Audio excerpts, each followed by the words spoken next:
spiritual food for thought.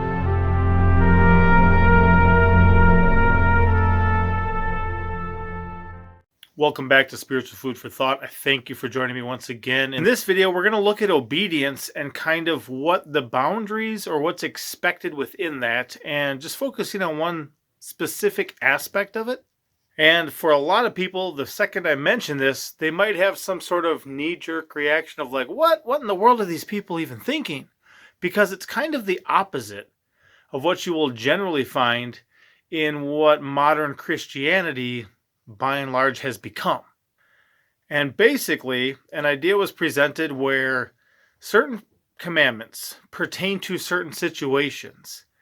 And the question was basically asked, should we put ourselves in those situations so therefore we can obey? And it's kind of interesting because it's like taking on more obedience than we would just have if we were living unintentionally. Meaning that, hey, if I do this, then I can obey this. So it's kind of adding to the obedience that may be expected of us, which is by and large the opposite of what a lot of people, especially church leaders in the modern church, do. They try to decrease what's expected of us. Oh, that's nailed to the cross. That's done away with. That's just for the Jews. Jesus never said that in the New Testament, therefore we don't have to do it. And they try to decrease the expectation. So right away, it kind of sticks out as odd. But when somebody has a heart of obedience, boy, I really appreciate that. When somebody's willing to change their life in order to be more obedient, that's something that's reasonable. And when we look at different passages, like 1 John 5:3, for this is the love of God, that we keep his commandments, and his commandments are not grievous. Or John 14:15, if ye love me, keep my commandments. Or even this passage from Matthew 22, Master, which is the greatest commandment in the law? Jesus said unto him, thou shalt love the Lord thy God with all thy heart, and with all thy soul, and with all thy mind. This is the first and greatest commandment, and the second is like unto it, thou shalt love thy neighbor as thyself. On these two commandments hang all the law and the prophets. So we can see where obedience is a good thing. And I'll give you a couple examples of passages which would fall into the category of what I'm talking about.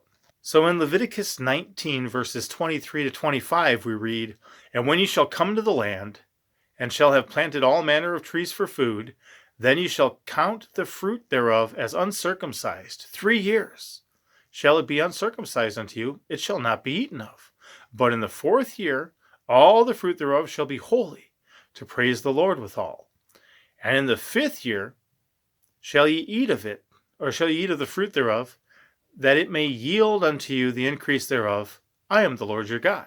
So, if we don't have any fruit trees, we can't obey that. Therefore, should we go out and get fruit trees so that we can obey that? That's kind of the context of what we're dealing with. I'll give you one other example, and that would be from Leviticus 27:32. And concerning the tithe of the herd or of the flock, even of whatsoever passeth under the rod, the 10th shall be holy unto the Lord. So passing under the rod, shepherd having a stick. The ones that pass under the rod rather than jumping over it would be the little ones that are young. So every 10th one that's born and lives would be the Lord's. But if we don't have flocks of sheep, we can't do that. So therefore, should we go out and get flocks of sheep or herds of goats so that we can obey this commandment? And would it be worth it for us to change our lifestyle?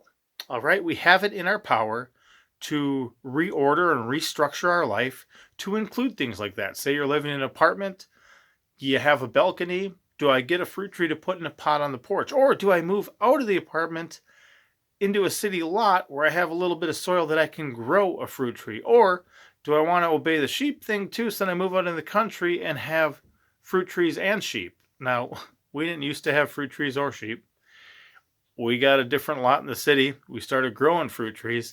Then we moved out in the countries. Now we have sheep and all sorts of mixed fowl, cows. We have tons of fruit trees, and I hope to have a whole lot more. But that's the way our life just kind of happened to go. It wasn't, unless I have fruit trees, I can't obey this. So I will say that it is in our power, especially if God is calling us to do something, completely within our power if we're willing to participate in it, to restructure, reorganize our lives, even move if we have to a way that we can be more obedient. Absolutely. And the obedience that applies to us, we should absolutely be focused on. But if we look for a second, even at the 10 Commandments, I think that we can reach an honest conclusion of this matter. And this may not even be a question for a lot of you guys. It wasn't something I'd conscientiously been thinking of, but it came up in discussion with people, and then I put some thought into it. And what I do is I wind up on verses like this. This is from Exodus 20, verse 17. And thou shalt not covet thy neighbor's house, thou shalt not covet thy neighbor's wife, nor his manservant, nor his maidservant, nor his ox, nor his ass, nor anything that is thy neighbor's. So, I cannot not covet my neighbor's donkey if he does not have a donkey. Therefore, should all the believers buy donkeys so that we can obey this? Do you see how that goes? Or should everyone get an oxen? Or male servants and female servants? Do we all need to get a male servant and a female servant that way our brother or sister can obey by not coveting them? Do you see how that doesn't work? The commandments are given, and there's plenty of things in which he gives judgments to that are not in line with his perfect will. Like if somebody has a servant and they smack them and they knock their tooth out or poke their eye out. Okay, we shouldn't get servants to smack them in the head to knock their teeth out so we can let them go free. If somebody had one and that's how they treated them, then God says, no, they're done. They're done being under your care, if you want to call it that. They're done being under your mastery, your lordship. They're gone. They're done. You messed up. We're not doing that anymore. So God gives plenty of judgments, plenty of right rulings about these things that are not according to his perfect will. And he also speaks to the situations in which we may find ourselves. I'm a man, so there's certain commandments that fall into my plate. I'm a husband, so I have other ones. I'm a father, so I have other ones. I am a husbandman, meaning I have, I garden. I have fruit trees. I also am a herdsman. I have flocks, right? These things apply to me because of that. I go down to the lake. I catch fish. We have fish with fins and scales that therefore are ones that we can eat. They apply to me. I go and I look and I see. And then because of who he is to us, and because we are to be holy as he is holy, we look at what he says about these things and then make our judgment calls. So again, a little bit interesting for those who aren't used to thinking of how do I obey, rather than how do I get out of obeying, right? I often use the example of there's either reasons or excuses. That's generally what we find. And if we have really good reasons, then we're just going to pull our life in line with those reasons rather than needing to make excuses. And I find that that's very important to have good reasons for things. We'll get into some stuff with even just some of the context of some of the commandments as I hopefully continue to make videos. But I wanted to put this out there as some food for thought. Maybe it seems strange at first, but I love the fact that there are people who have a heart of obedience, who are willing to change their life and their lifestyle and what they're up to. I mean, even I did with drugs and alcohol, right? And sexual immorality. I had to change my lifestyle in order to be obedient. Now, those are things I was doing that I shouldn't, but there's also things that if we're in that situation, we should. So now that I have fruit trees, there's a certain way I'm going to treat them. Now that I have flocks, there's a certain way that I'm going to handle raising them and the offspring of them.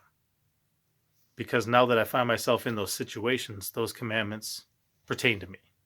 If I had a neighbor who had a donkey, I wouldn't covet my neighbor's donkey. Instead, I'll just not covet anything that is my neighbor's based on whatever they may have, right?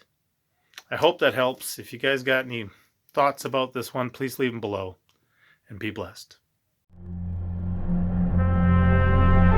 Thank you for watching. Don't forget to like, comment, and subscribe.